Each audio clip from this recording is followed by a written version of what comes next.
welcome to the Oily Animal Talk. I'm Angela. I'm coming tonight to talk to you guys about dogs and aggression.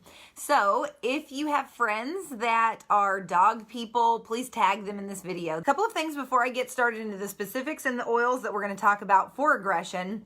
Remember, dilute oils when necessary. It's quite a few oils that I'm going to be talking about, so make sure you dilute when necessary. I would probably dilute this on my dogs if I was doing this protocol. Neither of my dogs are aggressive, so I'm not, but also make sure you dilute based on size and even like how much they have been exposed to oils. If this is a first exposure, this is a lot of oils to expose a dog to. And then also, so I've done a video on diluting if you need information on that, but then also make sure you're introducing the oils in a positive environment. You don't want to, when the dog's in the middle of like an aggressive situation or attack or, trying to attack somebody, you don't want to be like, oh, let me grab all the oils and put them on there. You want to make sure you introduce in a positive environment. And if you know of a situation that might cause aggression or that has caused aggression in the past, make sure you apply the oils before that situation. Again, introducing them in a positive environment, but also using them to be preventative, if that makes sense.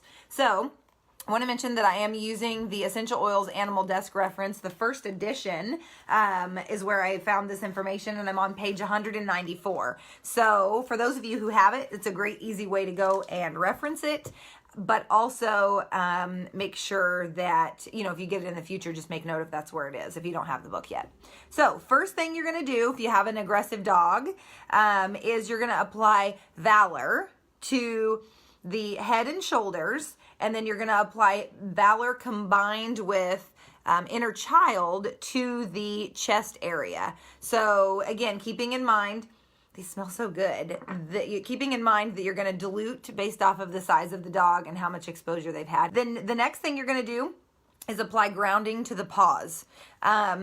Now, the way that I would recommend doing this, so if you know the bottom of a dog's paw, the pad area, that has like their scent on it. So I probably wouldn't apply essential oils directly to the pads. I would probably, when I'm putting it on the paws, I would put it on the top area. And it doesn't take a lot. I mean, if you did grounding, you put it on your hand and like rub your hands together and then just rub your hands across their paws with one drop. That should be plenty, even for probably a larger dog, unless it's like an enormous dog. I might do a little more, but it doesn't need to be a lot.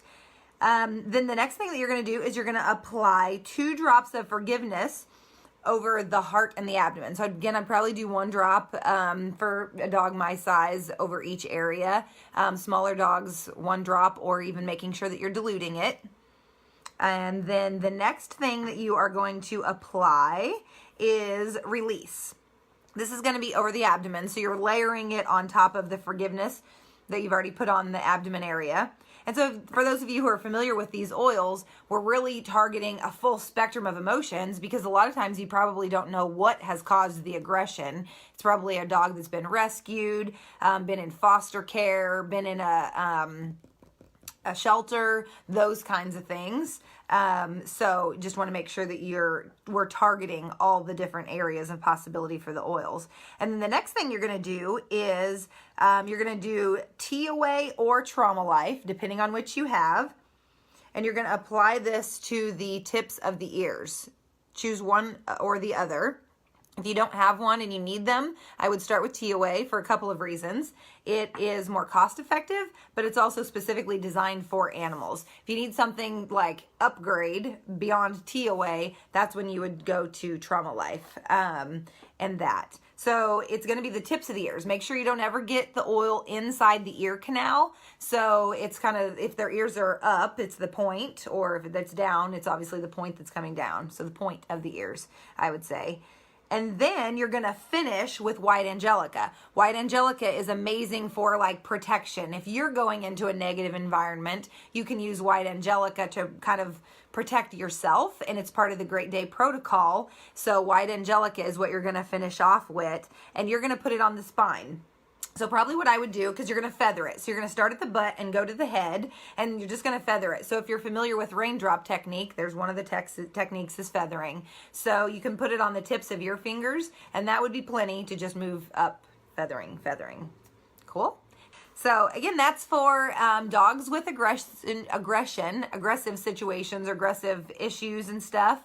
Again, making sure you're diluting when necessary, applying in a positive situation or environment when possible, and use the oil as a preventative in situations that you know might cause aggression or aggressive behaviors. So I hope you guys learned something today. I thought that was really interesting, and I've had a couple of questions about aggression. So again, make sure you tag your friends. There's so many people who don't know about this workshop. There's tons of saved videos. You just search the hashtag of oily animals all together, one word, and you'll find tons of videos for dogs, cats, chickens, farm animals, all kinds of things. So have a happy Monday and a good week. I'll see you guys next week. Bye, guys.